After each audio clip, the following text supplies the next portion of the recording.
이봐요. 노인네! 죽으려면 곱게 죽지! 어디서 남의 차를 막아서고 지랄이야! 비릿한 생선 냄새가 진동하는 시장 입구. 진연의 고함이 시장통의 정적을 찢어버렸다. 7억 원을 호가하는 은빛. 람보르기니의 보닛 위에는 노파가 팔던 생선 비늘과 검붉은 핏물이 보기 흉하게 튀어 있었다. 진연은 차에서 내리자마자 엎드린 노파의 생선 바구니를 명품 구두굽으로 짓밟았다. 우두둑 생선 뼈가 으스러지는 소리가 고요한 시장통에 섬뜩하게 울려 퍼졌다. 귀 먹었어? 이거 수리비만 당신 목숨값 몇 배야. 알아? 이 오물 묻은 손 당장 치우라고. 진연은 거칠게 노파의 어깨를 밀쳤다. 바닥에 고꾸라진 노파는 해진 누더기 사이로 앙상한 뼈마디를 드러냈다. 그녀의 낡은 버선은 이미 곳곳이 터져 있었고 그 사이로 동상에 걸려 시커멓게 죽어버린 발가락이 비중 나와 있었다. 주변 상인들은 숨을 죽인 채 이 광경을 지켜보았다.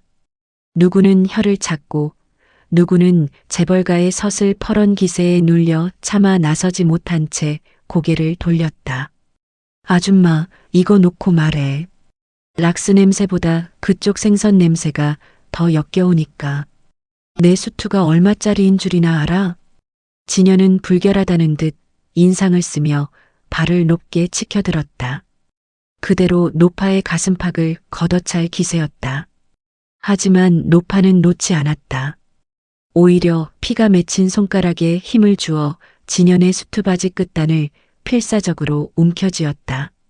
그리고는 쇳소리 섞인 거친 숨을 내뱉으며 뭉개진 발음으로 간신히 입을 뗐다. 진, 현, 아. 공중에서 멈춘 진연의 발이 허공을 갈랐다. 자신의 이름을 부르는 그 목소리. 30년 전 끊겨버린 옛날 이야기처럼 서늘하면서도 아련하게 뇌리를 파고들었다. 진연의 눈동자가 지진이라도 난 듯 격렬하게 흔들렸다. 당신, 내 이름을 어떻게 알아? 누구야, 당신 대체? 노파는 대답 대신 자신의 목에 칭칭 감긴 낡은 목도리를 풀었다. 그 안에는 불에 대어 흉측하게 뒤틀린 화상 흉터가 목 전체를 뱀처럼 따리를 틀고 있었다.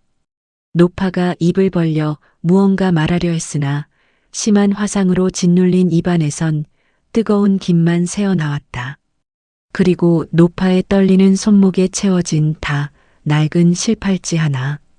30년 전 진연이 고사리 같은 손으로 유치원에서 만들어 엄마에게 선물했던 바로 그 팔찌였다.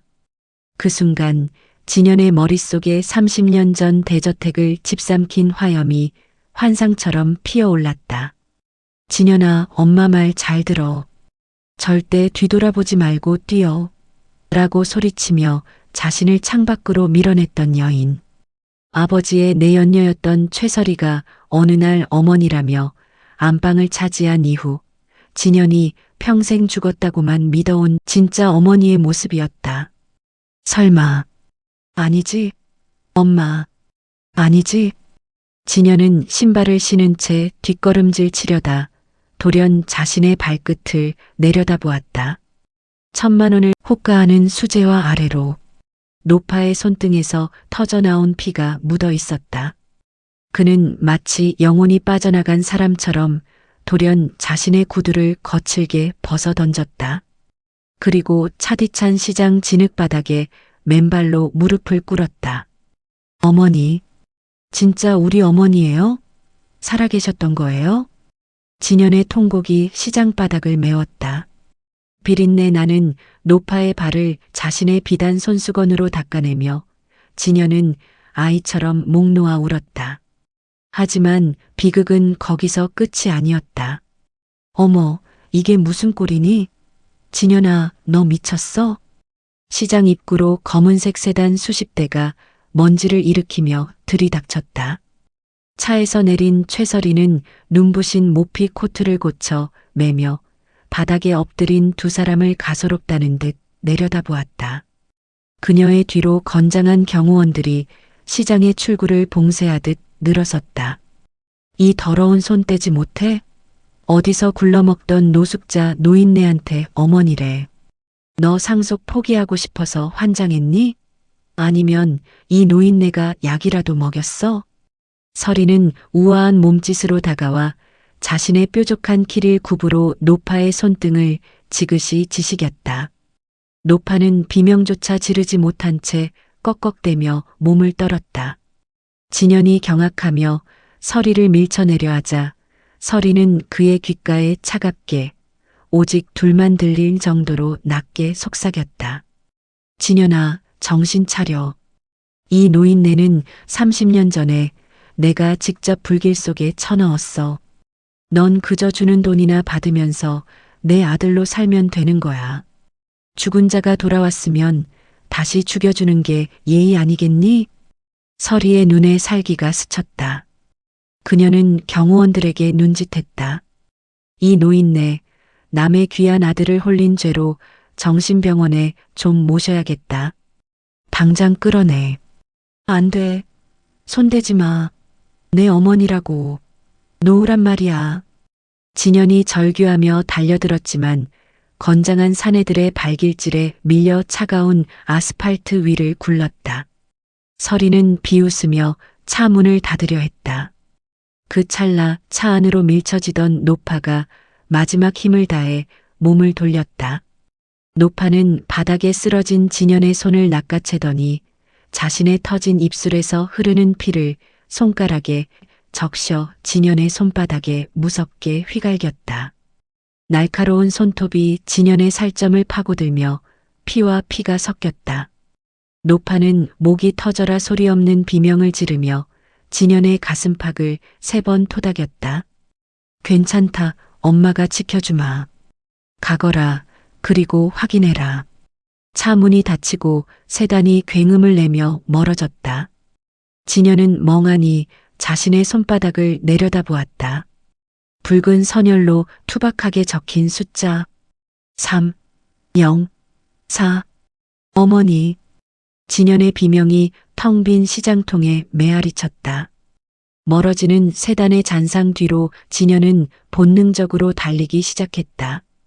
신발은 이미 어디론가 벗겨져 나갔고 맨발이 아스팔트를 때릴 때마다 살점이 찢겨나가는 고통이 밀려왔다. 하지만 그 고통조차 느껴지지 않을 만큼 심장이 터질 듯 요동쳤다. 진연은 달리는 와중에도 손바닥을 꽉 쥐었다. 어머니의 피가 아직 따뜻했다. 손바닥을 펴자 지니겨진 숫자 304가 번져 있었다. 304. 그래, 그곳이야. 30년 전 우리 세 식구가 가장 행복했던 그 서재. 진연은 자신의 람보르기니에 올라타 미친 듯이 엑셀을 밟았다. 엔진이 비명을 지르며 차체가 튀어나갔다. 목적지는 경기도 외곽, 지금은 귀신이 나온다는 흉가로 변해버린 진성그룹의 옛 본가였다. 30년 전 의문의 화재로 모든 것이 타버린 뒤 최서리가 부정한 터라며 출입을 언금했던 그곳. 저택 입구에 도착하자 굳게 잠긴 육중한 철문이 진연을 가로막았다. 진연은 속도를 줄이지 않았다. 쾅! 하는 굉음과 함께 에어백이 터졌지만 진연은 피를 흘리면서도 차문을 박차고 나왔다. 검게 그을린 저택은 마치 거대한 괴물의 사체처럼 서 있었다. 진연은 휴대폰 조명 하나의 의지에 지하실로 향했다. 계단을 내려갈 때마다 30년 전 그날 밤의 매캐한 탄내가 코끝을 스치는 것 같았다. 거친 숨을 몰아쉬며 도착한 지하 서재의 끝. 거대한 책장 뒤에 숨겨진 육중한 강철 금고가 모습을 드러냈다. 30년 세월의 먼지가 켜켜이 쌓여 있었지만 번호판만은 누군가 닦아놓은 듯 묘하게 깨끗했다. 진연의 손가락이 떨리며 번호를 눌렀다. 3, 0, 4. 철컥. 육중한 잠금 장치가 풀리는 소리가 고요한 지하실을 울렸다. 문을 열자 금괴나 돈다발 대신 진현의 시선을 강탈한 것은 구석에서 일정하게 깜빡이는 작은 초록색 전등이었다. 최신형 공기 정화 장치와 의료용 산소 수치 측정기. 이게 왜 여기에? 진현의 손이 파르르 떨렸다. 금고 안쪽 책상 위에는 오늘 아침 날짜가 선명하게 찍힌 신문 한 부와 온기가 남은 찻잔이 놓여 있었다. 누군가 방금 전까지 이곳에 머물렀다는 증거였다. 그리고 그 밑에 놓인 낡은 일기장 하나. 진현이 일기장을 펼치자 아버지가 남긴 처절한 고백이 쏟아져 나왔다. 2025년 10월. 서리가 나를 죽이려 한다. 내가 병사했다고 세상에 알리고 나를 이 지하실에 가두었다. 명자가 살아있다는 것을 안다. 그녀가 매일 밤 몰래 나에게 음식을 넣어주고 있다. 아버지가 살아계셨어? 저 여자가 아버지를 여기 가둬둔 거야? 충격에 휩싸인 진현의 뒤로 차가운 구두 소리가 들려왔다. 또각또각. 규칙적이고 우아한, 그래서 더 소름 끼치는 소리. 역시 피는 못 속이는구나. 그 벙어리 노인네가 죽어가면서도 내 손바닥에 뭐라고 썼는지 궁금했는데 결국 여기였어. 어둠 속에서 최설이가 나타났다. 그녀의 손에는 진현의 아버지가 평소 복용하던 심장약병이 들려 있었다. 설이는 약병을 만지작거리며 비릿하게 웃었다. 내 아버지는 참 끈질기더구나. 30년을 이 쥐구멍 같은 곳에서 내 엄마가 주는 밥을 먹으며 버티다니. 근데 진현아, 그거 아니? 내 엄마가 널 살리려고 나랑 무슨 계약을 했는지. 설이가 손가락을 튕기자 어둠 속에서 건장한 사내들이 진현을 포위했다. 진현은 일기장을 품에 안고 이를 악물었다. 당신 인간도 아니야. 우리 엄마한테 무슨 짓을 한 거야? 별거 아니야. 내가 후계자가 되는 조건으로 평생 시장통에서 숨만 쉬고 살겠다고 했지. 근데 그 약속을 어기고 내 앞에 나타났으니 설이의 눈에 살기가 서렸다. 사내들이 좁혀오는 찰나 진현은 금고 바닥에 떨어진 노파의 낡은 손수건을 발견했다. 그 안에는 일기장 외에 또 하나의 물건이 있었다. 작은 리모컨. 진현이 본능적으로 버튼을 누르자 서재 벽면의 거대한 책장이 회전하며 숨겨진 비밀 통로가 열렸다. 그와 동시에 저택 전체에 날카로운 경보음이 울려 퍼졌다. 잡아. 그 일기장 뺏어. 설이의 비명과 함께 사내들이 달려들었다. 진현은 비밀 통로로 몸을 날렸다. 어둡고 좁은 통로를 기어 내려가며 진현은 보았다. 저 멀리 통로 끝 다른 방에 연결된 CCTV 모니터 속에서 산소호흡기를 쓴 채 눈을 뜨고 있는 자신의 아버지와 그 옆에서 지키는 경호원의 모습을. 진현의 눈에 피눈물이 고였다. 이제 단순한 복수가 아니었다. 어머니를 구하고 지옥에 갇힌 아버지를 꺼내기 위한 목숨을 건 전쟁의 시작이었다. 잡아. 저놈이 일기장을 가지고 나가면 우린 끝장이야. 설이의 날카로운 비명이 지하 서재의 폐허를 뒤흔들었다. 비밀 통로의 좁은 틈새로 몸을 던진 진현의 뒤로 벽을 때리는 둔탁한 소음이 고막을 파고들었다. 통로 안은 30년 묵은 곰팡이 가루와 탄내가 뒤섞여 숨을 쉴 때마다 폐가 찢어지는 듯했다. 진현은 피투성이가 된 맨발로 거친 시멘트 바닥을 밀며 나아갔다. 손바닥에 새겨진 어머니의 피 암호가 땀과 섞여 뜨겁게 번지고 있었다. 얼마나 기었을까. 통로 끝에서 희미한 빛이 새어나왔다. 진현이 떨리는 손으로 환기구 덮개를 밀쳐내자 그곳은 저택 뒷산과 연결된 절벽 끝이었다. 아래는 시퍼런 강물이 소용돌이 치고 있었다. 거기 섰어, 강진현. 어느새 저택을 돌아 나온 사내들이 진현의 등 뒤를 포위했다. 설이는 여유로운 걸음으로 다가와 피 묻은 진연의 몰골을 감상하듯 훑었다. 그녀의 손에는 실시간으로 중계되는 태블릿 PC 한 대가 들려 있었다. 진연아, 내 아버지가 참 끈질기지 않니? 30년을 그 지하방에서 내 엄마가 넣어주는 죽을 먹으며 버텼어. 너 하나 지키겠다고 말이야. 서리가 태블릿 화면을 진연의 눈앞에 들이밀었다. 화면 속에는 산소호흡기에 의지한 채 초점이 흐릿한 눈을 뜬 진연의 아버지, 강 회장이 있었다. 선택해. 그 일기장을 나에게 넘기고 조용히 외국으로 떠날래? 아니면 지금 당장 내 아버지의 심장을. 진연의 이가 부딪히며 소리를 냈다. 분노와 무력감이 파도처럼 밀려왔다. 품 안의 일기장은 30년의 진실을 담은 유일한 무기였지만 눈앞의 아버지는 지금 당장 꺼져가는 등불이었다. 당신, 정말 사람이 아니군. 사람? 아니, 난 승자야. 진연아, 세상은 진실을 기억하는 게 아니라 살아남은 자의 말을 기억하는 법이란다. 서리가 비릿하게 웃으며 경호원에게 손짓했다. 그 순간 진연은 결심한 듯 일기장을 절벽 아래 강물을 향해 높이 치켜들었다. 멈춰.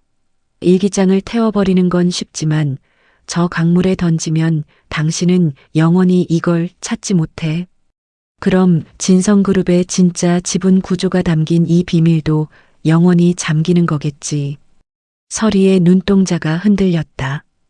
일기장 안에는 단순한 일기가 아닌 그녀가 가로챈 차명 주식의 명부가 적혀 있다는 것을 그녀도 알고 있었다. 좋아. 일기장을 내놔. 그럼 내 아버지는 살려주지. 진연은 천천히 일기장을 바닥에 내려놓는 척하다가 갑자기 자신의 셔츠 단추를 뜯어 일기장 뭉치와 함께 쥐었다. 그리고는 일기장을 서리의 발치로 던지는 동시에 반대편 숲속을 향해 자신의 휴대폰을 힘껏 내던졌다. 지금이야. 사내들이 일기장과 휴대폰 쪽으로 시선이 분산된 단일 초. 진연은 그대로 절벽 아래 강물로 몸을 날렸다. 이 미친놈이. 서리의 경악 섞인 고함이 고요한 산을 울렸다. 진연의 모습은 이미 거친 물살 속으로 사라진 뒤였다. 차가운 강물 속에서 진연은 정신을 잃지 않으려 입술을 깨물었다. 지하실에 갇힌 아버지와 검은 세단에 실려간 어머니의 얼굴이 더 아프게 가슴을 때렸다. 얼마나 떠내려왔을까. 새벽 안개가 낀 강가로 간신히 기어 올라온 진연의 손에는 서리가 뺏어갔다고 믿었던 진짜 일기장의 알맹이가 들려 있었다. 진연이 서리에게 던진 것은 일기장의 겉표지와 쓸모없는 메모지 뭉치였고 진짜 알맹이는 방수 비닐에 쌓여 그의 수트안감 깊숙이 숨겨져 있었다. 진연은 떨리는 손으로 진짜 일기장의 마지막 장을 넘겼다. 그곳에는 아버지가 피로 쓴 마지막 메시지가 적혀 있었다. 시장통 노점 지하, 낡은 붕어빵 기계 아래를 팔아. 그곳에 내 어머니가 30년을 지켜온 마지막 반격의 카드가 있다. 진연은 피가 섞인 강물을 뱉어내며 이를 악물었다. 이제 숨어다니는 도망자는 끝났다. 최설이, 이제 기대해. 당신이 가진 모든 것을 가장 비참한 방법으로 뺏어줄 테니까. 새벽빛이 차오르는 강가에서 맨발의 재벌 3세는 괴물로 변해가고 있었다. 그는 비틀거리며 어머니가 장사를 하던 그 낡은 시장을 향해 걷기 시작했다. 30년 전 불타버린 그들의 인생을 다시 불붙이기 위해서. 새벽 4시 시장통의 어둠은 잉크처럼 짙었다. 강물에 젖어 얼음장처럼 차가워진 몸을 이끌고 진연은 어머니의 노점이 있던 자리에 섰다.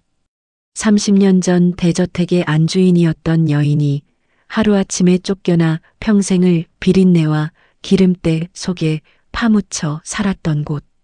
진연은 그곳에 덩그러니 놓인 낡은 붕어빵 기계를 마주했다. 어머니, 대체 여기서 뭘 지키고 계셨던 거예요? 진현은 녹슬고 찌그러진 붕어빵 기계를 온 힘을 다해 밀어냈다.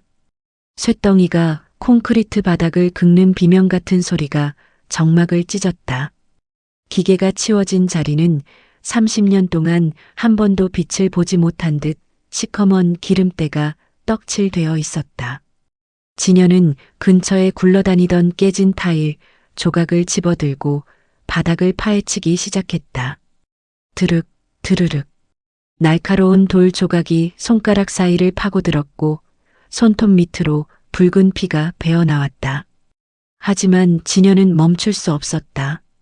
손끝이 감각을 잃어갈 때쯤 딱딱한 시멘트 바닥 아래에서 이질적인 금속의 질감이 느껴졌다.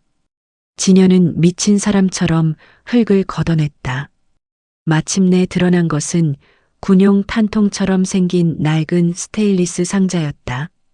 상자 뚜껑을 여는 진현의 손이 사정없이 떨렸다. 그 안에는 돈다발도 금괴도 없었다. 맨 위에는 30년의 세월이 고스란히 묻어난 낡은 가계부 한 권이 놓여 있었다. 진현이 떨리는 손으로 가계부 첫 페이지를 넘겼다. 1996년 12월 24일. 진현이 크리스마스 선물로 로봇을 갖고 싶다고 울다 잠들었다. 오늘 붕어빵 800개를 팔았지만 월세를 내고 나면 3,000원이 남는다. 아들아, 엄마가 미안해. 그래도 엄마는 이 상자를 열지 않을 거야. 이건 내 목숨값이니까. 페이지를 넘길 때마다 어머니의 지독한 가난과 더 지독한 모성애가 진현의 심장을 난도질했다. 가계부의 맨 뒷장, 두꺼운 비닐로 겹겹이 쌓인 서류 뭉치가 나타났다. 그것은 30년 전 아버지가 최설희의 눈을 피해 어머니에게 넘겼던 진성그룹 지분 40%의 무기명 채권, 그리고 설희가 조작한 유언장을 단숨에 휴지 조각으로 만들 진짜 상속 집행서였다. 이걸 지키려고 그 수모를 다 당하신 거였어. 진현은 서류를 가슴에 품고 오열했다. 재벌가의 안주인이 시장 바닥에서 침뱉음을 당하고 썩은 생선 취급을 받으면서도 끝까지 버텼던 이유는 오직 하나, 아들에게 온전한 제자리를 찾아주기 위함이었다. 그때였다. 시장 입구에서 눈을 찌르는 서치라이트 불빛이 쏟아져 들어왔다. 강진현, 거기 있는 거 다 안다. 쥐새끼처럼 숨어 있지 말고 당장 나와. 최설희의 사냥개, 박 실장이었다. 그는 사내들을 이끌고 시장 골목골목을 좁혀오고 있었다. 진현은 재빨리 상자를 닫고 시장 구석 좁은 골목으로 몸을 날렸다. 이쪽이다. 잡아. 사내들의 발자국 소리가 진현을 에워쌌다. 막다른 골목이었다. 진현이 이를 악물고 붕어빵 기계의 부속품을 무기 삼아 쥐었을 때 어둠 속에서 누군가의 손이 진현의 입을 틀어막고 옆 건물 창고 안으로 끌어당겼다. 쉿! 도련님, 조용히 하세요. 나무를 팔던 할머니와 생선을 토막 내던 아저씨였다. 30년 동안 노파의 곁에서 함께 장사를 했던 시장 사람들이었다. 우리 할매 아들이라며? 할매 끌려갈 때 우리가 아무것도 못해준 게 아니야. 이쪽으로 숨어. 상인들은 약속이라도 한 듯 움직였다. 생선 장수 아저씨는 비린내 나는 물을 골목바닥에 뿌려 진현의 발자국을 지웠고 할머니들은 자신들의 작업용 알치마와 시장 점퍼를 진현에게 입혔다. 이거 입고 가. 재벌 도련님 티내면 금방 들켜. 진현은 상인들이 건네준 투박한 시장 점퍼를 걸치고 낡은 고무 장화에 발을 밀어 넣었다. 7억 원짜리 슈퍼카를 타던 황태자가 이제는 시장 바닥에서 가장 흔하게 볼 수 있는 노동자의 모습으로 변모했다. 그때 창고 문이 거칠게 열리며 박 실장이 들어왔다. 어이 할멈들, 여기서 뭐 하는 거야? 수상한 놈 못 봤어? 박 실장이 서치라이트로 창고 안을 훑었다. 시장 점퍼를 깊게 눌러쓰고 구석에서 박스를 나르는 척하던 진현의 등에 불빛이 멈췄다. 박 실장이 천천히 다가와 진현의 어깨를 잡으려던 찰나 진현이 고개를 들고 박 실장의 눈을 똑바로 쳐다봤다. 박 실장, 15년 전 내 딸 심장병 수술비 말이야. 그거 최설이가 준 거 아니라고 내가 말했을 텐데. 진현의 목소리는 낮고 서늘했다. 박 실장의 손이 멈칫했다. 그 돈 시장 바닥에서 붕어빵 팔던 우리 엄마가 십시일반 모아서 익명으로 보낸 거야. 내 딸 가슴에 남은 수술 자국은 최설이의 자비가 아니라 우리 엄마의 피땀이라고. 그래도 날 잡겠어? 박 실장의 눈동자가 사정없이 흔들렸다. 진현은 그 찰나의 흔들림을 놓치지 않았다. 그는 박 실장의 옆을 스쳐 지나가며 그의 주머니에서 차키를 낚아챘다. 박 실장은 뒤돌아서서 총을 겨눌 수도 있었지만 그는 멍하니 자신의 딸을 살렸던 그 이름 없는 기부자의 진실 앞에 얼어붙어 있었다. 진현은 시장 주차장에 세워진 박 실장의 검은색 세단에 올라탔다. 점퍼 안에는 1조 원의 가치를 지닌 서류와 어머니의 눈물 젖은 가계부가 들어 있었다. 최설이, 내가 만든 그 화려한 성벽을 내가 오늘 시장 바닥에 흙탕물로 덮어버려 주지. 진현은 핸들을 움켜쥐었다. 고무 장화를 신은 발로 엑셀을 강하게 밟았다. 차는 이사회가 열리는 본사 펜트하우스를 향해 광기 어린 질주를 시작했다. 대한민국 서열 5위 진성그룹의 역사가 바뀔 이사회까지 남은 시간은 단 20분이었다. 오늘부로 저 최설이가 진성그룹의 차기 회장임을 선포합니다. 진성그룹 본사 60층 펜트하우스.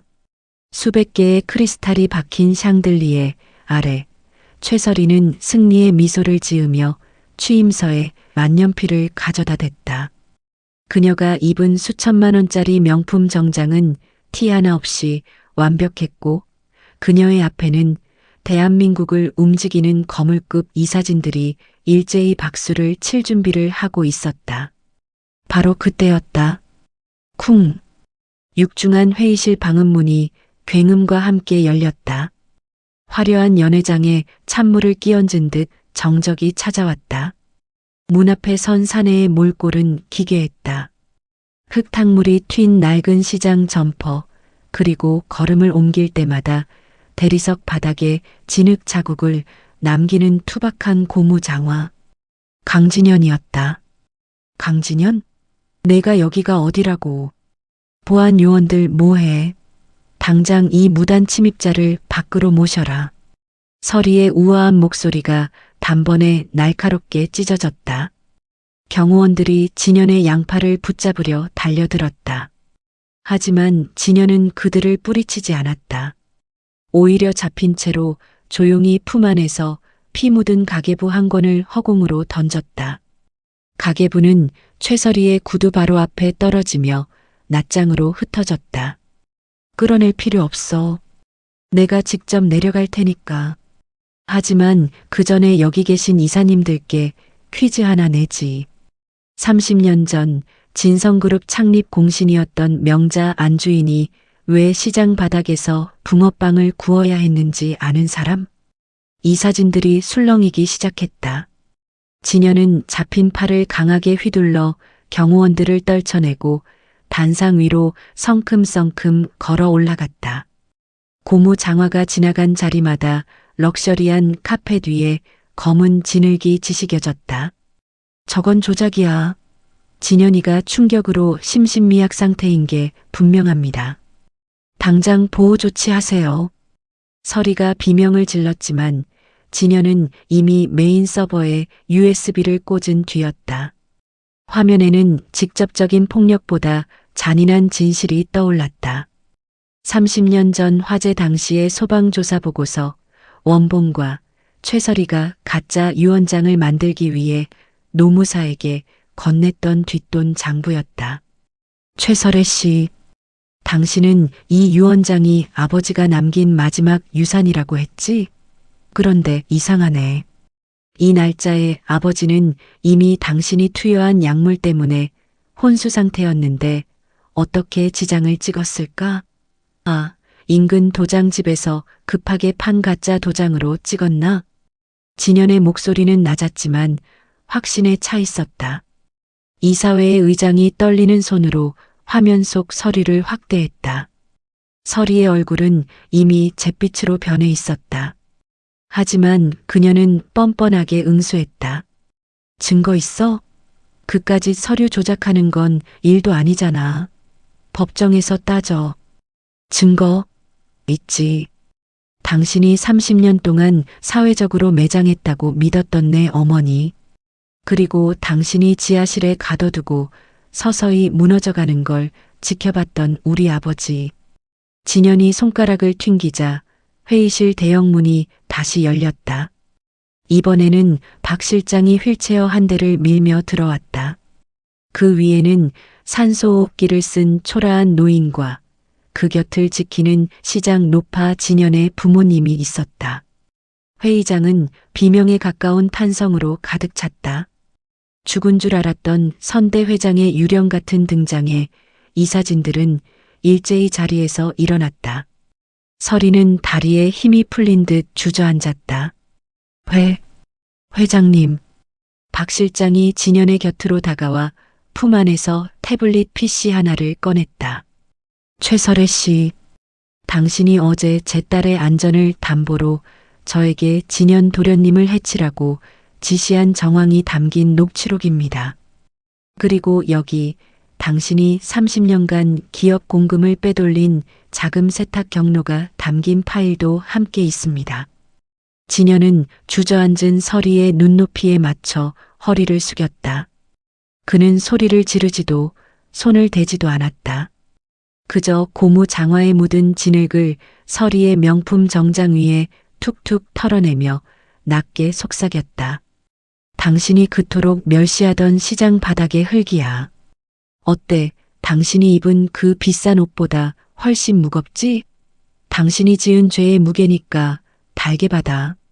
서리는 대답하지 못한 채 꺽꺽대며 눈물만 흘렸다.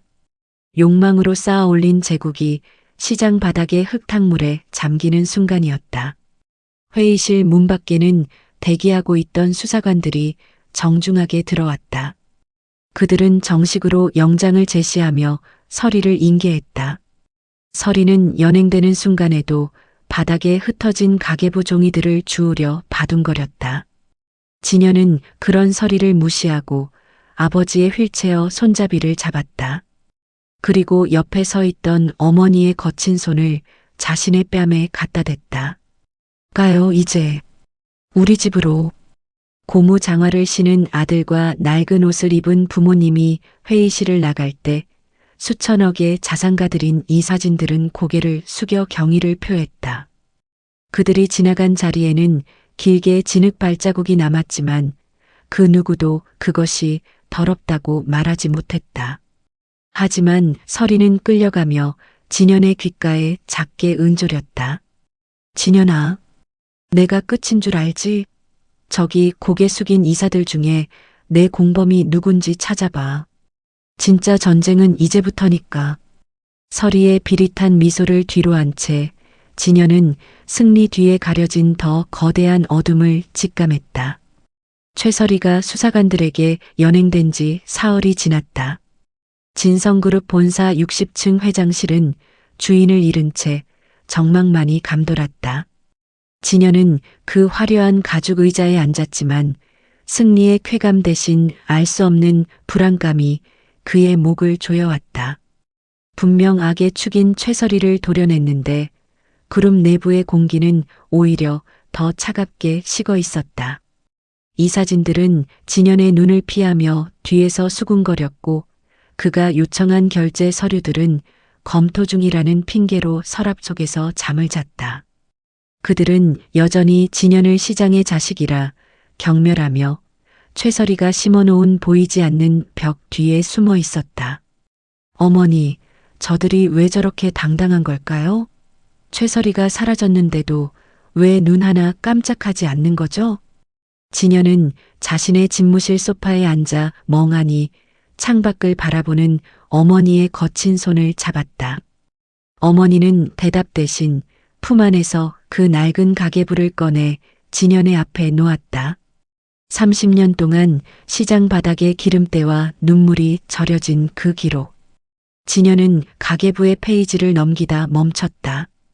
가계부 사이사이에 투명한 잉크로 눌러 쓴 듯 빛에 비추어야만 간신히 보이는 암호 같은 이름들이 가득했다. 이건 우리 회사 임원들 명단이잖아요.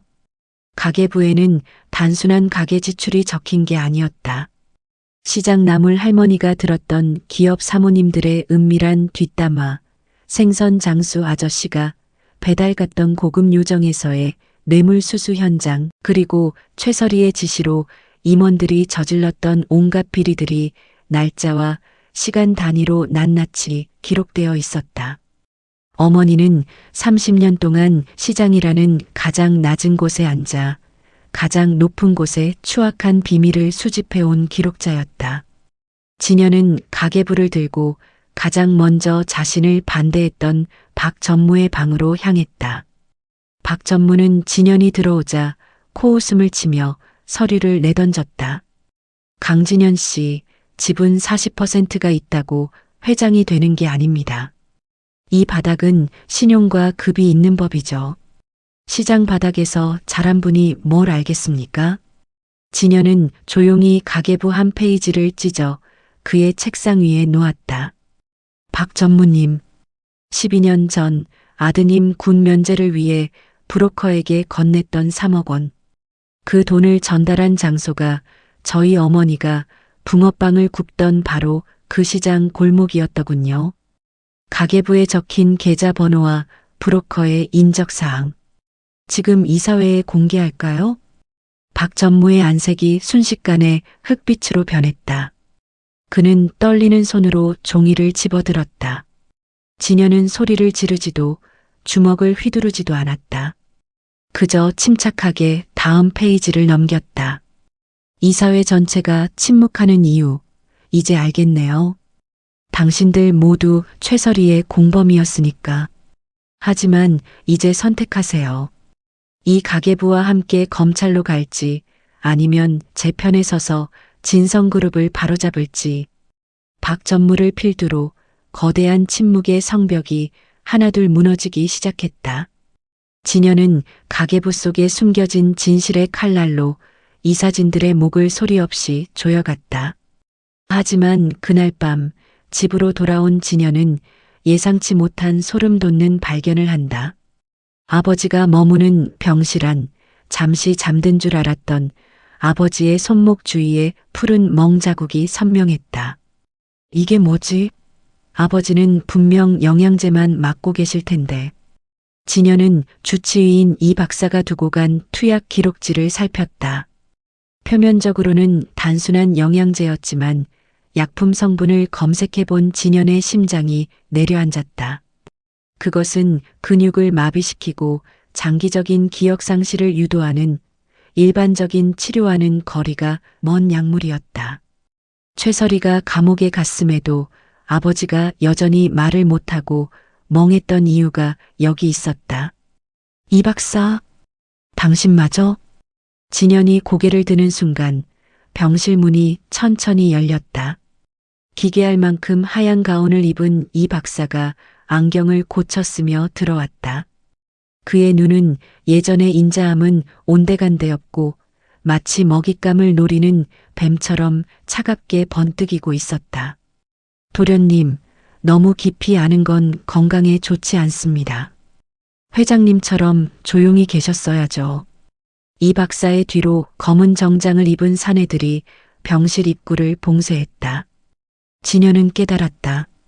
최설이는 그저 거대한 음모의 얼굴이었을 뿐 진짜 아버지를 지옥에 가둔 몸통은 여전히 이 집안 깊숙한 곳에 숨어 있었다는 것을. 진여는 떨리는 손으로 어머니의 가계부 맨 뒷장을 펼쳤다. 그곳에는 어머니의 손톱 자국으로 깊게 패인 문장이 적혀 있었다. 주치의의 안경 너머를 보지 마라. 그놈 뒤에 진짜 주인님이 있다. 진여는 아버지의 휠체어를 꽉 쥐었다. 이제는 단순히 재산을 지키는 싸움이 아니었다. 이 병실안 사방이 막힌 이 공간에서 아버지를 데리고 살아서 나가야만 했다. 진연의 눈앞에서 이 박사가 서서히 다가오며 앰플 하나를 깨뜨렸다. 60층 펜트하우스의 화려한 야경이 무색하게 진연은 생애 가장 지독하고 차가운 공포를 마주하고 있었다. 도련님, 약 드릴 시간입니다. 아버님처럼 편안해지셔야죠? 주치의 이 박사의 목소리는 부드러웠으나 그 뒤에 숨겨진 살기는 병실 안의 공기를 얼어붙게 했다. 병실 문은 이미 건장한 사내들에 의해 봉쇄된 상태. 60층 펜트하우스 병동은 이제 화려한 감옥이나 다름없었다. 진여는 본능적으로 아버지의 휠체어를 자신의 뒤로 끌어당겼다.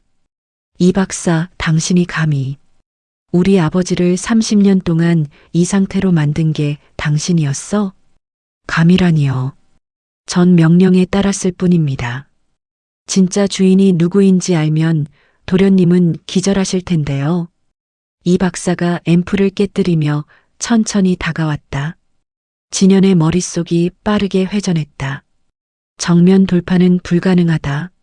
하지만 어머니의 가계부 맨 뒷장, 흐릿하게 적힌 메모가 번개처럼 뇌리를 스쳤다. 환기구 뒤 붉은 표식. 30년 전 아버지가 만든 비밀 탈출로. 진여는 침착하게 이 박사의 눈을 응시했다. 진짜 주인이 작은아버지라는 거 이미 알고 있어. 당신도 버려질 카드라는 걸 왜 몰라? 이 박사의 눈동자가 아주 찰나의 순간 흔들렸다. 진여는 그 빈틈을 놓치지 않고 휠체어 옆에 놓인 무거운 가습기를 이 박사의 발치로 내던졌다. 와장창 물이 쏟아지고 유리가 깨지는 소란을 틈타 진여는 아버지의 휠체어를 밀고 병실 구석, 거대한 거울 뒤 숨겨진 공간으로 돌진했다. 거울을 밀치자 좁은 환기구가 드러났다. 잡아. 저놈들 절대 밖으로 나가게 해서는 안 돼. 이 박사의 비명과 함께 사내들이 달려들었다. 진여는 의식이 희미한 아버지를 등에 업었다. 30년 만에 등에 업어보는 아버지는 깃털처럼 가벼웠다. 그 가벼움이 진연의 심장을 갈기갈기 찢어놓았다. 아버지, 정신 차리세요. 제가 꼭 살릴게요.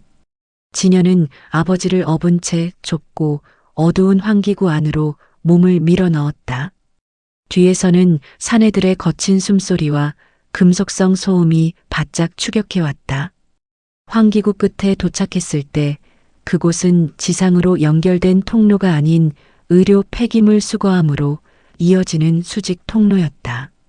한치 앞도 보이지 않는 어둠, 그리고 밑바닥에서 올라오는 매캐한 소독약 냄새. 선택의 여지가 없었다. 진여는 아버지를 자신의 품에 꽉 껴안고 그대로 몸을 던졌다. 쿵!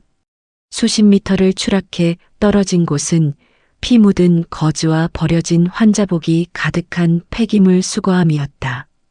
온몸이 부서지는 듯한 통증이 밀려왔지만 진여는 신음소리조차 낼 수 없었다. 수거함 밖에서 이 박사와 사내들의 목소리가 들려왔기 때문이다. 이 근처야. 샅샅이 뒤져. 쥐새끼 한 마리도 빠져나가지 못하게 해. 서치라이트 불빛이 수거함 틈새로 번뜩였다. 진여는 숨을 멈춘 채 오물 더미 속에서 아버지를 감싸 안았다. 그때 누군가 수거함 뚜껑을 거칠게 열었다. 진연이 본능적으로 주먹을 쥐려는 찰나 익숙한 얼굴이 나타났다. 박 실장이었다. 도련님, 접니다. 서두르세요.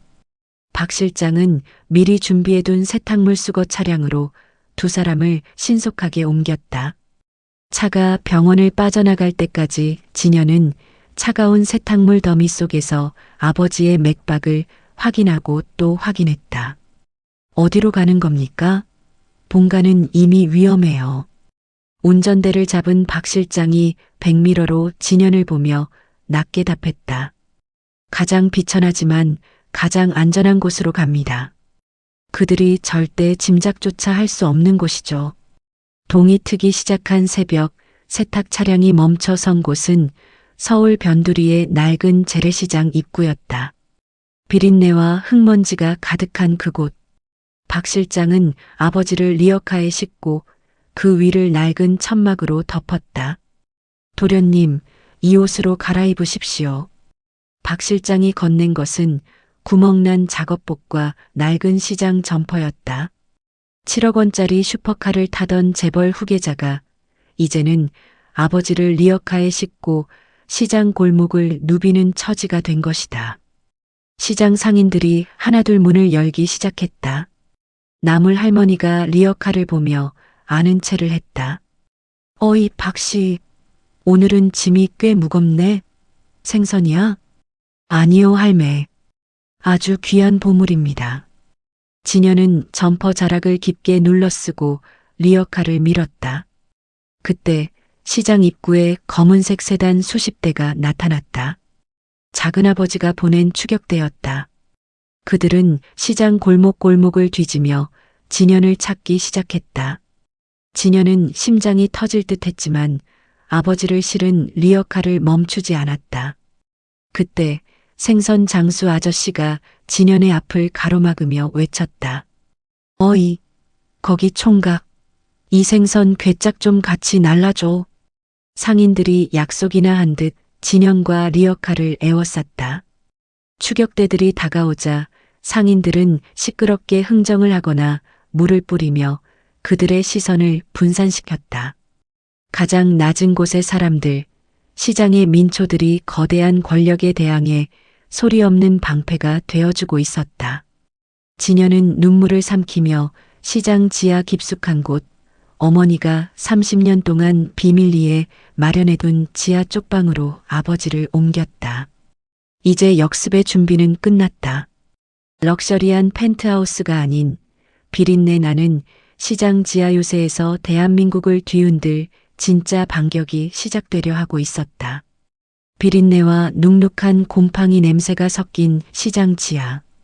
어머니가 30년 동안 비밀리에 갖고 온 그곳은 단순한 쪽방이 아니었다.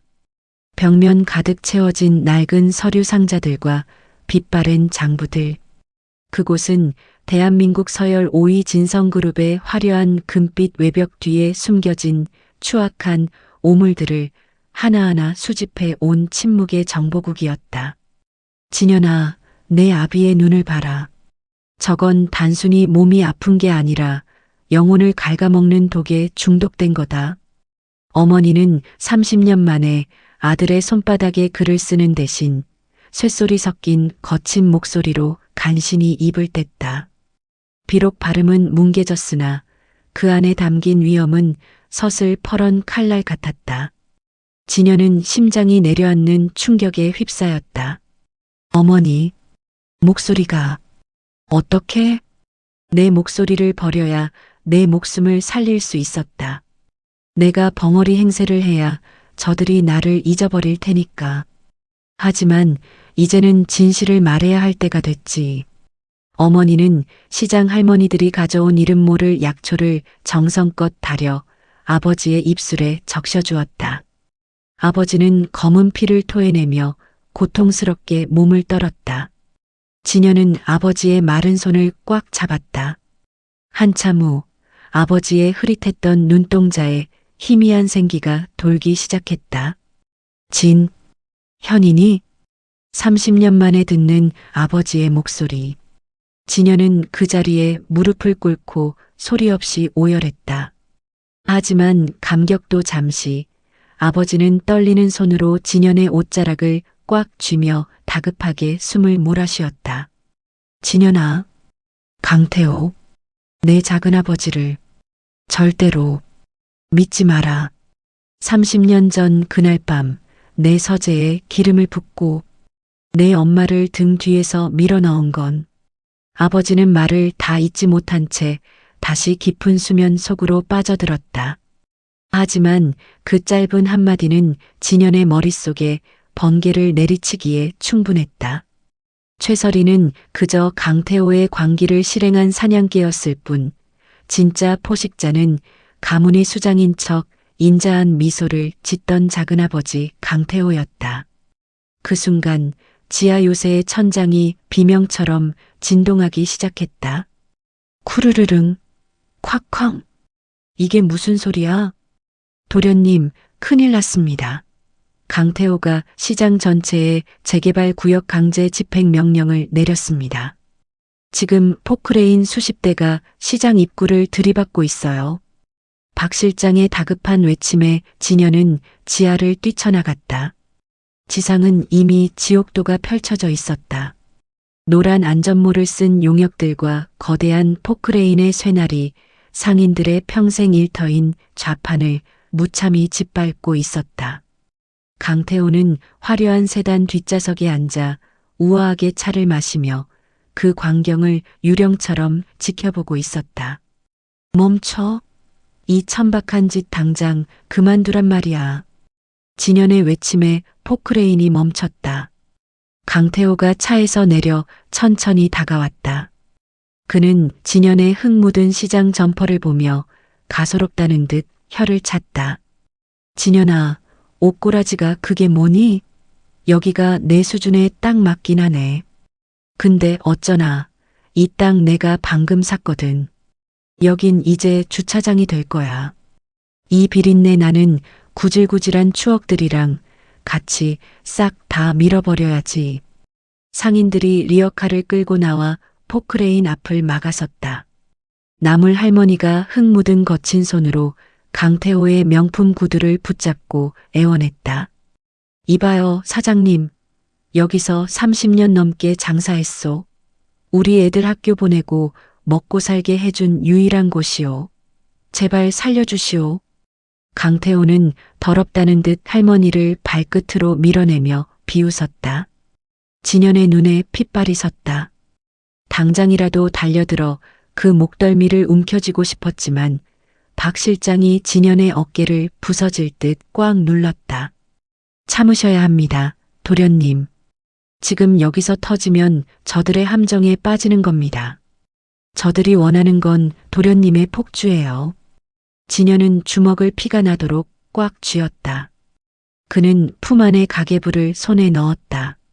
아직은 이 카드를 쓸 때가 아니다. 지금 터뜨리면 강태호는 권력과 돈을 이용해 법망을 유유히 빠져나가고 어머니의 30년 기록만 증거인멸로 사라질 것이다. 강태호, 오늘 당신이 짓밟은 이 흙덩이들이 당신 목을 조르는 밧줄이 될 거야. 아니, 이 사람들이 흘린 눈물이 당신의 그 화려한 제국을 잠기게 할 거다. 기대해. 하? 밧줄? 쥐새끼가 찍찍대는 소리로군. 야, 오늘은 여기까지 해. 내일은 용역 300명 데리고 와서 여기 싹 다 밀어버려. 먼지 한 톨, 붕어빵 부스러기 하나 남기지 마라. 강태호는 비릿한 살기를 남기고 떠났다. 시장은 순식간에 울음바다가 됐다. 진현은 무너진 좌판 사이에서 어머니의 부서진 붕어빵 기계를 일으켜 세웠다. 기름때 절은 기계가 차갑게 식어 있었다. 진현은 깨달았다. 이제는 재벌 3세로서가 아니라 시장의 아들로서 전쟁을 치러야 한다는 것을. 그는 가계부 뒷장에 숨겨진 진성그룹 비밀 금고의 진정한 위치를 비로소 발견했다. 그 금고는 본사의 차가운 빌딩 안이 아니라 바로 이 시장 지하, 어머니가 30년 동안 매일 밤 붕어빵을 구우며 지켜온 그 뜨거운 화덕 아래에 숨겨져 있었다. 전쟁의 서막이 올랐다. 진현의 눈에는 더 이상 눈물이 없었다. 오직 강태호의 심장을 꿰뚫을 차가운 진실의 칼날만이 푸르게 빛나고 있었다. 밤 11시 시장의 폐허 위로 차가운 빗줄기가 쏟아졌다. 낮에 강태호가 휩쓸고 간 자리는 처참했다. 무너진 가판대와 찢어진 천막들이 진흙바닥에 뒹굴고 있었고 시장 전체를 에워싼 용역들의 서치라이트가 쉴 새 없이 골목을 훑고 있었다. 오늘 밤이다. 내일 해가 뜨면 이 바닥은 콘크리트로 덮일 거야. 그럼 영원히 찾을 수 없어. 진여는 어머니의 안내를 받아 다시 지하 쪽방으로 내려갔다. 아버지는 약 기운에 취해 거친 숨을 내뱉고 있었고 어머니는 낡은 손수건으로 아버지의 이마를 닦아내며 진연을 향해 고개를 끄덕였다. 그녀의 손이 가리킨 곳은 쪽방 구석, 30년 동안 한 번도 옮긴 적 없는 거대한 무쇠솥이었다. 이 아래입니까? 진연이 박 실장과 함께 무쇠솥을 들어 올리자 축축한 흙바닥이 드러났다. 진연은 삽을 들어 흙을 파헤치기 시작했다. 얼마나 팠을까? 텅 하는 금소금이 정막을 깼다. 30년 전 대저택 화재 현장에서 사라졌던 진성그룹의 진짜 역사가 담긴 강 회장의 비밀 금고였다. 하지만 기쁨도 잠시 지하실 천장에서 규칙적인 진동이 느껴졌다. 쿵, 쿵, 직. 도련님, 놈들이 냄새를 맡았습니다. 이 박사와 용역들이 지하 통로 입구까지 들이닥쳤어요. 박 실장이 무전기를 내던지며 묵직한 쇠지렛대를 고쳐주었다. 지상에서는 강태호의 명령을 받은 용역들이 지하실 문을 도끼로 부수기 시작했다. 강진현, 그 안에 있는 거 다 안다. 쥐새끼처럼 굴지 말고 나오지 그래. 어차피 5분 뒤면 여긴 매몰될 테니까. 이 박사의 비릿한 목소리가 환풍구를 타고 흘러들어왔다. 진연의 손등에 땀과 흙먼지가 뒤섞였다. 금고의 다이얼은 복잡한 지문 인식과 번호 조합으로 되어 있었다. 30년 전의 기술이라기엔 너무나 정교했다. 어머니, 번호가 뭐예요? 제발요, 시간이 없어요. 어머니는 떨리는 손으로 진연의 손바닥에 숫자를 적는 대신 자신의 목에 걸린 낡은 펜던트를 열었다. 그 안에는 어린 진연과 아버지가 함께 찍은 빛바랜 사진 한 장이 들어 있었다. 사진 뒷면에는 숫자가 아닌 아주 작은 글귀가 적혀 있었다. 가장 추웠던 날, 내가 구워준 첫 번째 붕어빵의 온도. 진연의 머릿속에 번쩍하고 유년의 기억이 스쳐 지나갔다. 7살 겨울, 아버지를 위해 고사리 손으로 처음 구워드렸던 붕어빵. 아버지는 그 붕어빵을 한 입 베어 물고 환하게 웃으며 말씀하셨다. 진연아, 이 따뜻함이 우리 가문을 지키는 진짜 온도란다. 진연은 다이얼을 돌렸다. 3, 6, 5. 1년 365일 아들을 향한 어머니의 기도이자 그날의 온도였다. 철컥 슈. 육중한 금고 문이 열리며 30년간 갇혀있던 서늘한 공기가 뿜어져 나왔다. 그 안에는 다이아몬드도 돈다발도 없었다. 대신 빛바랜 장부 한 권과 강태호의 범죄 사실이 낱낱이 기록된 블랙박스 칩, 그리고 진성그룹의 지배구조를 단번에 뒤집을 수 있는 창립자 특별의결권 서류가 보존되어 있었다. 찾았다. 드디어 찾았어. 진연이 서류를 집어드는 찰나 지하실 문이 박살나며 이 박사가 거느린 사내들이 들이닥쳤다. 역시 여기 있었군. 고생했다, 강진현. 이제 그 무거운 짐은 내가 가져가지. 이 박사가 비릿하게 웃으며 손짓하자 사내들이 진연을 에워쌌다. 박 실장이 몸을 날려 그들을 막아섰지만 수적으로 역부족이었다. 진연은 서류를 가슴팍 깊숙이 찔러 넣었다. 이 박사, 당신도 강태호에게 속고 있는 거야. 이 장부 첫 장에 당신 이름이 제일 먼저 적혀 있거든. 30년 전 내 어머니를 병원에 가두고 혀를 마비시키는 약을 처방한 대가로 받은 뒷돈 내역 말이야. 이 박사의 얼굴이 굳어졌다. 진현은 틈을 놓치지 않고 어머니의 손을 잡았다.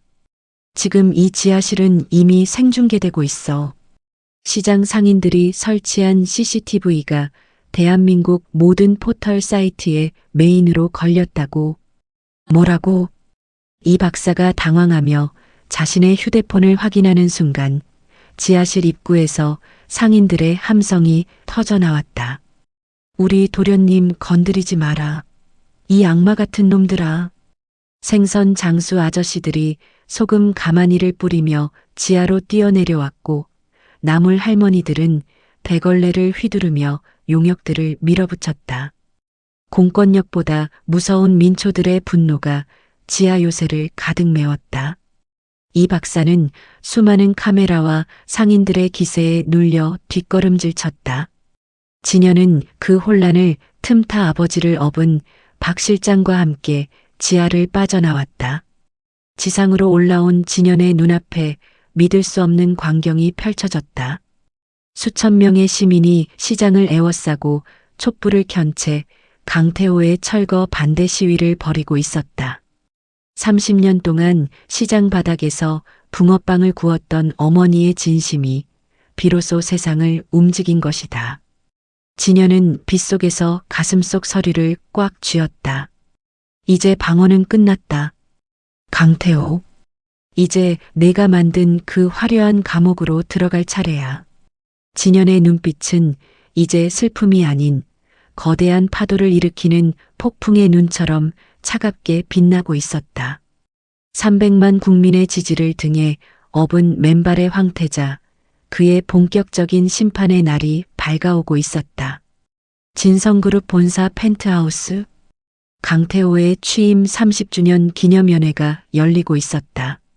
대한민국 정재계의 거물들이 모여 와인잔을 부딪히는 그곳은 며칠 전 비바람이 몰아치던 시장통의 처참함과는 대조적으로 화려함의 극치를 달리고 있었다. 강태호는 단상 위에 서서 여유로운 미소를 지으며 연설을 시작했다. 진성그룹의 30년은 오로지 신뢰와 정직으로 쌓아 올린 금탑입니다. 저 강태호는 바로 그 순간 연회장의 육중한 황금빛 문이 거칠게 열렸다. 축하 음악이 끊기고 수백 개의 시선이 문 쪽으로 쏠렸다. 그곳엔 기름때 묻은 시장 점퍼를 걸치고 흙 묻은 고무 장화를 신은 진현이 서 있었다.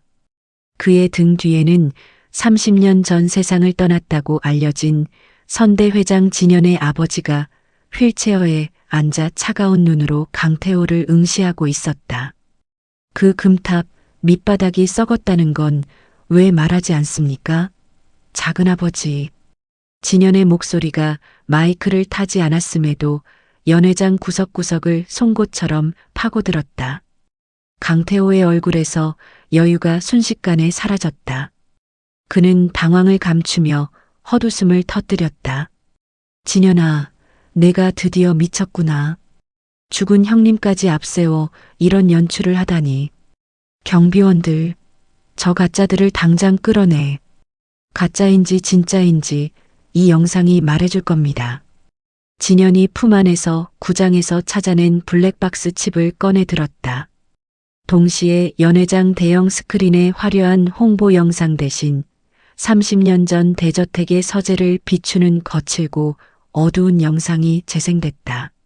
화면 속 젊은 강태호는 형인 강 회장이 잠든 사이 기름을 붓고 있었다.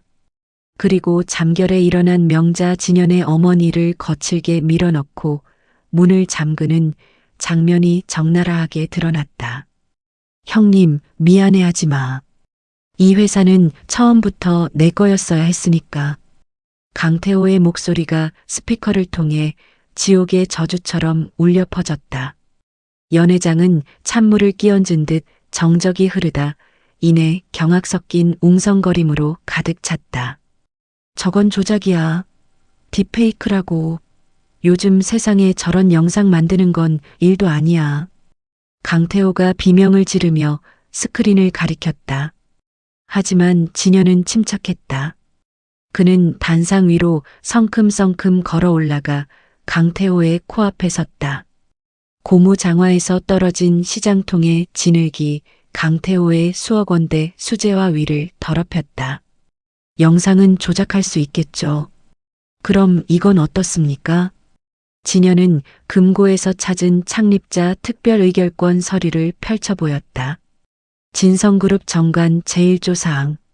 창립자가 생존해 있을 시 현 경영진의 모든 권한은 즉시 중지되며 경영권은 창립자 혹은 그가 지목한 후계자에게 귀속된다. 이 서류에 찍힌 인감, 그리고 지금 여기 살아계신 진짜 회장님. 더 이상 무슨 증거가 필요합니까? 휠체어에 앉아있던 아버지가 가늘게 떨리는 손을 들어 강태호를 가리켰다. 그리고 30년을 참아온 단 한마디를 내뱉었다. 호야, 이제 그만해라. 그 짧은 한마디는 강태호가 30년 동안 쌓아 올린 거짓의 성벽을 무너뜨리는 마지막 일격이었다. 강태호는 다리에 힘이 풀린 듯 단상 아래로 추락하듯 주저앉았다. 그는 미친 사람처럼 머리를 쥐어뜯으며 중얼거렸다. 아니야. 내가 어떻게 여기까지 왔는데. 그 비린내 나는 노인네랑 쥐새끼 같은 내 놈 때문에 무너질 순 없어. 그때 연회장 입구로 수십 명의 수사관이 들이닥쳤다. 박 실장이 그들의 길을 열었다. 강태호 씨, 30년 전 살인 미수 및 방화, 그리고 비자금 조성 및 횡령 혐의로 긴급 체포합니다. 수사관들이 강태호의 손목에 차가운 금속 수갑을 채웠다. 강태호는 끌려가며 연회장 바닥에 흩어진 금구슬들을 줍기 위해 발버둥 쳤다. 그 추악한 뒷모습을 보며 진현은 가슴속에서 뜨거운 것이 울컥 치밀어 올랐다. 연회장에 모인 거물들은 이제 약속이라도 한 듯 진현과 아버지를 향해 고개를 숙였다. 하지만 진현은 그들의 경의를 거부했다. 그는 휠체어를 돌려 아버지를 모시고 문 밖으로 향했다. 도련님, 아니 회장님, 이제 어디로 가십니까? 이사회가 소집되었습니다. 이사진들이 허둥지둥 뒤를 쫓아오자 진현이 멈춰서서 차갑게 말했다. 이사회보다 더 중요한 손님들이 밖에서 기다리고 계십니다. 당신들이 무시했던 그 비린내 나는 사람들 말입니다. 본사 건물 앞 광장. 강제 철거를 막기 위해 밤새 촛불을 켰던 수천 명의 시장 상인들이 진현과 아버지가 나오자 일제히 환호성을 질렀다. 진현은 높은 단상 대신 상인들의 낡은 리어카 위에 올라섰다. 여러분, 30년의 긴 겨울이 끝났습니다. 이제 이 땅은 돈의 제국이 아니라 우리 모두의 일터가 될 것입니다. 나물 할머니가 뛰어와 진현의 손을 잡고 울음을 터뜨렸고 생선 장수 아저씨는 억척스러운 팔로 진현의 어깨를 감싸 안았다. 화려한 펜트하우스보다 더 빛나는 시장통의 불빛 아래서 진현은 비로소 진짜 진성의 의미를 가슴에 새겼다. 그러나 승리의 순간 진현의 주머니 속 휴대폰이 진동했다. 발신자 제한 번호로 온 짧은 메시지 하나가 진현의 표정을 다시 굳게 만들었다. 강태호는 꼬리에 불과하다. 진짜 주인은 아직 나타나지도 않았다. 진현은 고개를 들어 밤하늘을 보았다. 강태호의 파멸은 끝이 아니라 대한민국을 거대하게 감싸고 있는 더 깊고 추악한 진짜 어둠으로 가는 문이었을 뿐이었다. 강태호가 수감된 지 불과 24시간. 진성그룹 본사는 평온을 되찾은 듯 보였으나 진현의 직감은 경고음을 울리고 있었다. 강태호를 무너뜨린 블랙박스 칩과 의결권 서류가 언론에 공개되기도 전에 대한민국 모든 포털 사이트의 관련 기사들이 마법처럼 삭제되기 시작했다. 도련님, 이상합니다. 방송사들도 약속이라도 한 듯 입을 닫았어요. 강태호의 배후에 있는 그 주인이라는 자들이 움직이기 시작한 것 같습니다. 박 실장의 보고에 진현은 차가운 미소를 지었다. 역시 강태호는 화려하게 장식된 꼭두각시에 불과했다. 진여는 아버지가 머무는 시장 지하 쪽방으로 향했다. 그곳엔 어머니가 30년 된 라디오 회로를 만지며 시장 골목 곳곳의 스피커망을 점검하고 있었다. 어머니, 저들이 세상을 눈멀게 하고 있어요. 돈으로 진실을 사고 있습니다. 어머니는 말없이 가계부의 맨 마지막 장을 넘겼다. 그곳엔 숫자가 아닌 아주 정교하게 그려진 거미줄 문양이 있었다. 문양의 중심에는 이름이 없었으나 그 끝단에는 대한민국을 움직이는 대형 은행장들, 검찰 고위직, 가리고 정체불명의 사학재단 이름들이 촘촘히 적혀 있었다. 이게 강태호를 키워준 진짜 몸통인가요? 어머니는 조용히 고개를 끄덕였다. 그들은 골든 서클이라 불리는 그림자 금융 세력이었다. 기업을 사냥하고 피를 빨아먹는 자들. 그들에게 강태호는 사냥개였고 이제 그 사냥개가 무너졌으니 사냥꾼이 직접 칼을 들 차례였다. 그때 시장 입구에 검은 양복을 입은 신사 한 명이 나타났다. 그는 용역도 깡패도 아니었다. 단정하게 빗어넘긴 머리와 값비싼 안경, 그리고 손에 든 가죽 가방. 그는 스스로를 자산관리인이라 소개했다. 강진현 씨, 저희 주인님께서 제안하셨습니다. 진성그룹 지분 40%를 시장가보다 3배 높게 쳐드리죠. 현금으로 5조 원입니다. 그 돈이면 평생 시장 바닥을 구르지 않고도 황제처럼 살 수 있습니다. 그의 제안은 달콤했으나 그의 눈은 죽은 생선의 그것처럼 차가웠다. 진여는 5조 원이라는 액수 앞에 잠시 침묵했다. 시장 상인들이 숨을 죽이고 진연을 바라보았다. 5조 원이면 이 낡은 시장을 금으로 도배할 수 있는 돈이었다. 그 돈을 받으면 이 시장은 어떻게 되죠? 당연히 폐쇄됩니다. 저희는 이곳에 거대한 복합 쇼핑몰과 카지노를 세울 계획이니까요. 여기 계신 상인분들께는 충분한 보상금을 들여 내보낼 겁니다. 모두가 윈윈하는 길이죠. 진여는 주위를 둘러보았다. 평생 나무를 팔아 손마디가 휜 할머니, 생선 비린내를 훈장처럼 달고 사는 아저씨들. 그들이 진연을 보고 있었다. 진연은 관리인의 가방을 툭 밀어내며 낮게 은조렸다. 당신들이 말하는 윈윈에는 사람이 빠져 있군요. 이 시장은 5조 원짜리 땅덩어리가 아니라 누군가에겐 30년의 눈물이고 누군가에겐 유일한 삶의 보루입니다. 당신들의 그 더러운 돈 사양하겠습니다. 관리인의 얼굴이 기괴하게 일그러졌다. 후회할 겁니다. 저희 주인님은 거절하는 자에게 2번의 기회는 주지 않거든요. 그가 떠난 지 불과 1시간 뒤 시장에 거대한 위기가 닥쳤다.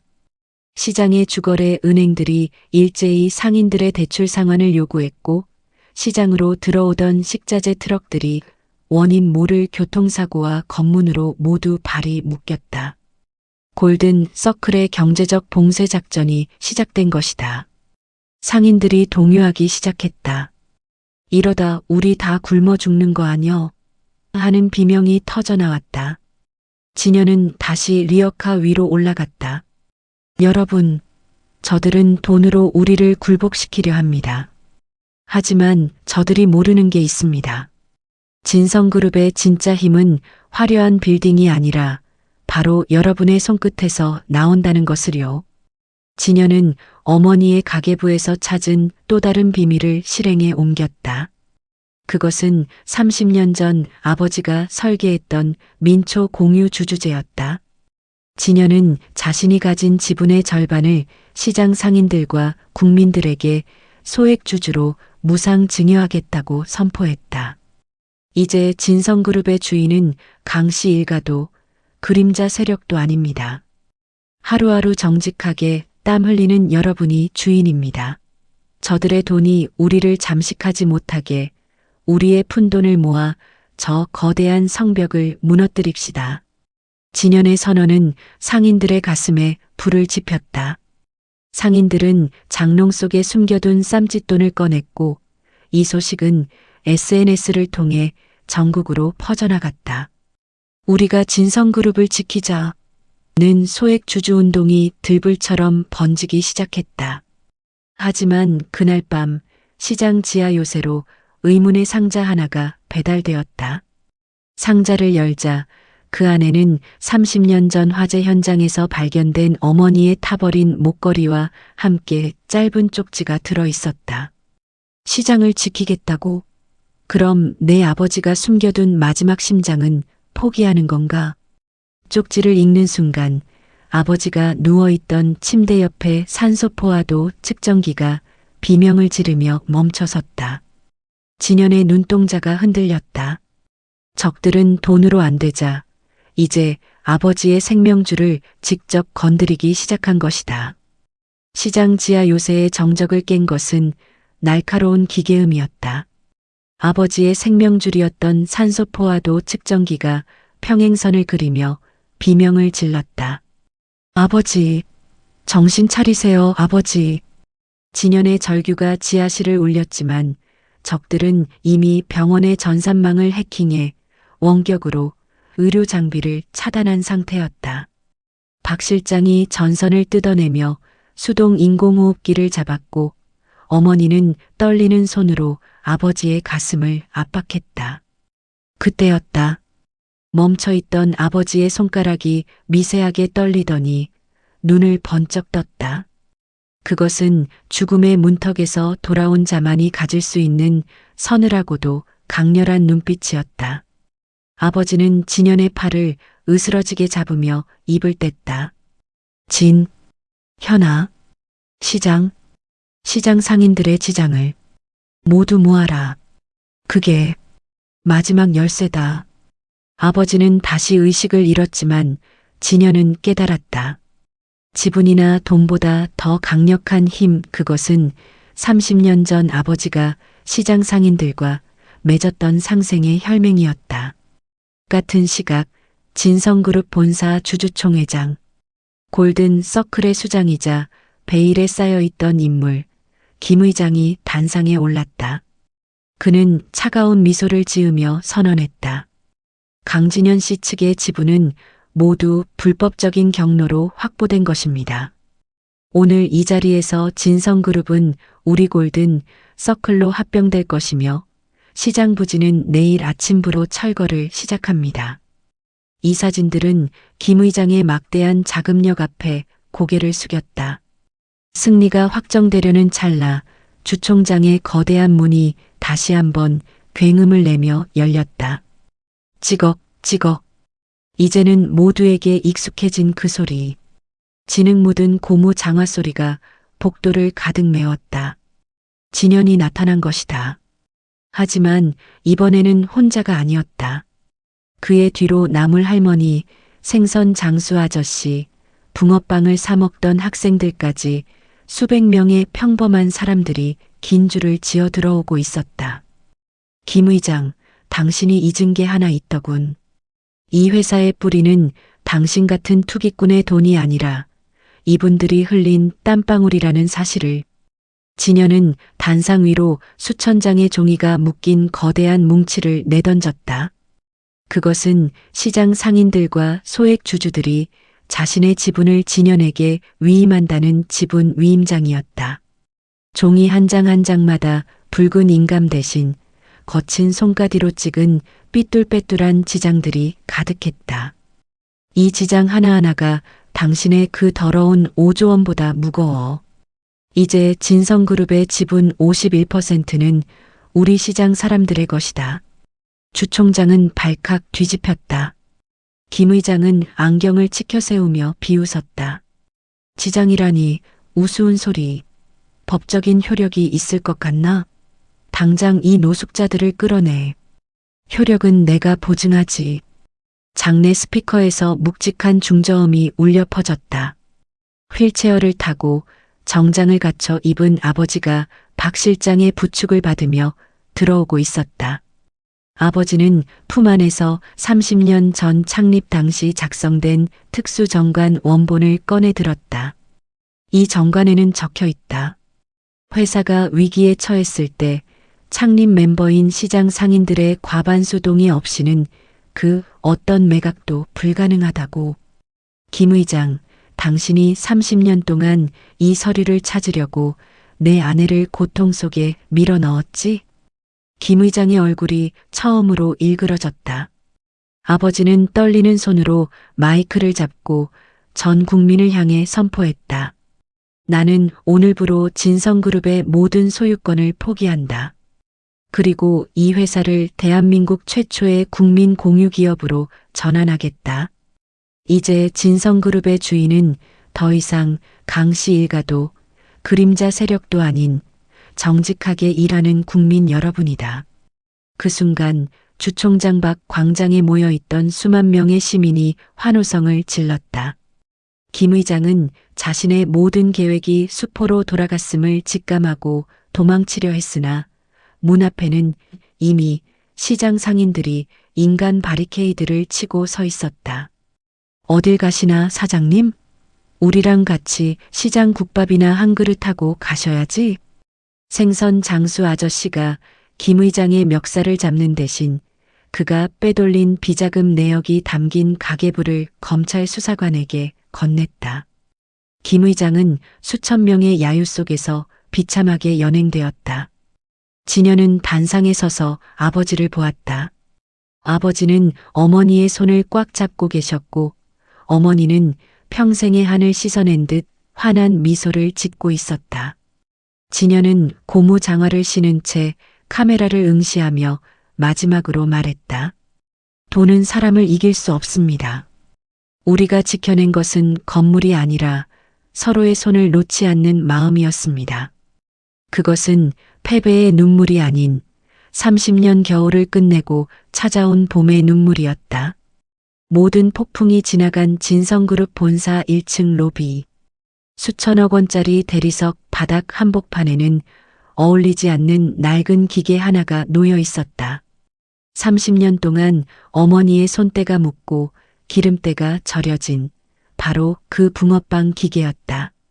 진현은 오늘 회장 취임식 대신 시장 상인들과 함께 로비에서 붕어빵을 굽기 시작했다. 값비싼 수트 대신 편안한 면바지에 시장 점퍼를 걸친 그의 모습에 사람들은 처음엔 당황했지만 이내 따뜻한 미소를 지었다. 아버지, 한 입 드셔보세요. 7살 때 제가 구워드렸던 그 맛이랑 똑같은지. 휠체어에서 일어나 지팡이를 짚고 스스로 서기 시작한 아버지가 붕어빵을 한 입 베어 물었다. 아버지는 눈시울이 붉어진 채 고개를 끄덕였다. 그 곁에서 어머니는 30년 만에 되찾은 맑은 목소리로 나직이 노래를 흥얼거리고 있었다. 진현아, 고맙다. 부서진 건 건물이었지만 내가 지켜낸 건 우리들의 진심이었어. 어머니의 노래가 로비에 울려 퍼질 때 로비 대형 스크린에는 그동안 진현과 어머니를 도왔던 시장 상인들의 얼굴이 하나둘 지나갔다. 나물 할머니, 생선 장수 아저씨, 고물상을 운영하던 박씨. 그들의 땀방울이 모여 오늘의 진성그룹을 다시 세웠음을 보여주는 헌사였다. 진현은 잠시 붕어빵 집게를 내려놓고 카메라 앞에 섰다. 실시간으로 이 장면을 지켜보고 있는 수백만 명의 국민을 향해 그는 깊게 머리를 숙였다. 여러분, 많은 분이 제게 묻습니다. 5조 원이라는 돈을 거절했을 때 후회하지 않았냐고 말입니다. 하지만 전 오늘 이 붕어빵 하나를 나누며 확신했습니다. 세상에서 가장 비싼 음식은 금가루를 뿌린 요리가 아니라 가장 추울 때 누군가 건네준 따뜻한 진심이라는 것을요. 진현의 목소리는 떨렸지만 단호했다. 저희 가족의 30년 겨울을 버티게 해준 건 대단한 권력이 아니었습니다. 시장 골목에서 힘내라며 건네주신 여러분의 따뜻한 손길이었습니다. 혹시 여러분도 지금 삶의 무게에 눌려 혼자라고 느껴지신다면 잠시만 주위를 둘러봐 주세요. 당신 곁에도 반드시 당신의 손을 잡아줄 시장 사람들이 있을 겁니다. 그 순간 채팅창에는 눈물 섞인 응원의 메시지들이 폭포수처럼 쏟아지기 시작했다. 붕어빵 보며 울긴 처음이네요. 부모님께 전화 한 통 드려야겠습니다. 돈이 전부인 세상에 이런 귀한 가치를 일깨워 주셔서 감사합니다. 제 마음의 좋아요도 100만 번 누르고 싶네요. 진정한 금수저는 부모의 돈이 아니라 부모의 사랑을 기억하는 자라는 걸 배웠습니다. 구독하며 끝까지 응원하겠습니다. 진현은 어머니의 손을 꼭 잡았다. 어머니의 거친 손마디는 이제 부끄러움이 아닌 세상에서 가장 아름다운 훈장이었다. 엄마, 이제 시장 바닥 말고 우리 같이 꽃길만 걸어요. 어머니는 환하게 웃으며 진현의 뺨을 어루만졌다. 30년 전 불꽃 속에서 시작된 비극은 이제 시장의 활기와 사람들의 온기 속에서 가장 찬란한 축복으로 바뀌어 있었다. 지는 노을이 진성그룹 건물 사이로 따스하게 스며들 때 진현은 마음속으로 의졸였다. 정의는 승리하는 것이 아니라 포기하지 않는 사람들에 의해 증명되는 것이라고. 비린내 나고 구질구질하다며 외면받던 시장통 사람들의 승리. 그것은 오늘을 살아가는 수많은 민초들에게 건네는 가장 뜨거운 위로였다.